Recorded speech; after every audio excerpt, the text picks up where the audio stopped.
नमस्कार, मी रेश्मा म्हणजेच पद्मजा तुम्हा सर्वांचं मनापासून स्वागत करते रेश्माज रेसिपीजमध्ये।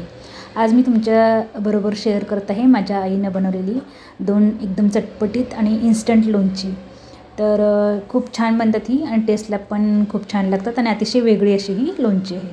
तर यासाठी एक 10 ते 12 लिंबू घेतलेले आहेत आणि ते असे कट करून घेतलेले आहेत आणि हे कट करून घेतल्यानंतर हे एका मिक्सरच्या भांड्यामध्ये ट्रान्सफर केलेले आहे आणि त्यामध्ये आता आपण 2 चमचे गूळ पावडर, त्यानंतर 2 चमचे साखर, 2 टीस्पून मिरची पावडर टाकलेली आहे आईने यात आणि हे आपण असं याची पेस्ट बनवून घेणार आहे।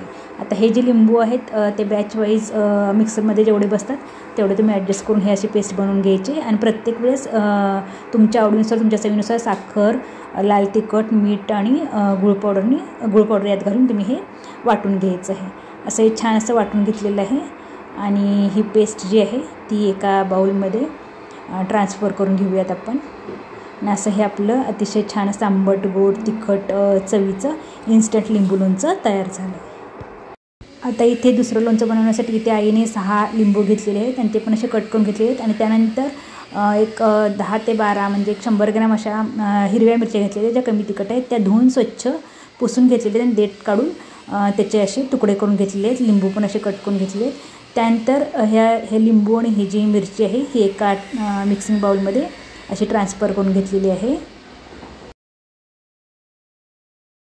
आता या लोणच्यासाठी आपण एक तडका बनवत आहोत। तर यासाठी 2 टेबलस्पून तेल टाकलेलं आहे आणि तेलात 1 टेबलस्पून मोहरी टाकलेली आहे। आवडत असेल तर तुम्ही जिरे पण यात टाकू शकता आणि हे तडतडल्यानंतर आपण हे गॅस बंद केलेला आहे आणि हा तडका आपण थंड होऊ देणार आहे। आता ह्या मिक्सिंग बाउलमध्ये जो राहिलेला लिंबूचा रस होता म्हणजे जे कट करताना जो पडलेला रस होता तो पण रस टाकलेला आहे।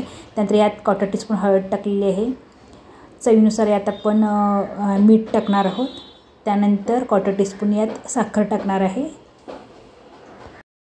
आणि हे सगळं टाकल्यानंतर आता याच्यावर जो आपला तडका आहे जो थोडासा थंड झालेला आहे तो यावर असा ओतून घेणार आहे आणि हे छान असं व्यवस्थित मिक्स करून घेणार आहे।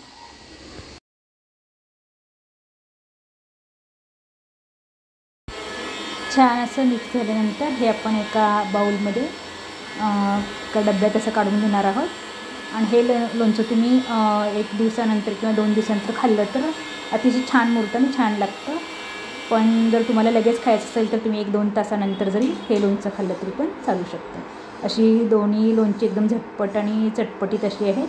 तर नक्की ही माझ्या आईने बनवलेली रेसिपी नक्की तुम्ही पण ट्राय करा आणि अशाच वेगवेगळ्या चमचमीत चटपटीत आणि झटपट होणाऱ्या रेसिपीजसाठी माझं चॅनल नक्की सबस्क्राईब करा। माझ्या चॅनलवर तुम्हाला नेहमी थोड्याशा हटके आणि झटपट होणाऱ्या अशा चटपटीत रेसिपीज पाहायला मिळतील। त्याचप्रमाणे जुन्या पिढीकडून आपण ज्या काही रेसिपी शिकतो आहोत त्या पण मी तुमच्याशी शेअर करायचा प्रयत्न करते आहे। त्यामुळे नक्की माझ्या ह्या रेसिपी लाईक करा आणि नक्की माझ्या ह्या रेसिपीज तुम्ही ट्राय करा आणि माझ्या चॅनलला असंच भरभरून प्रेम द्या।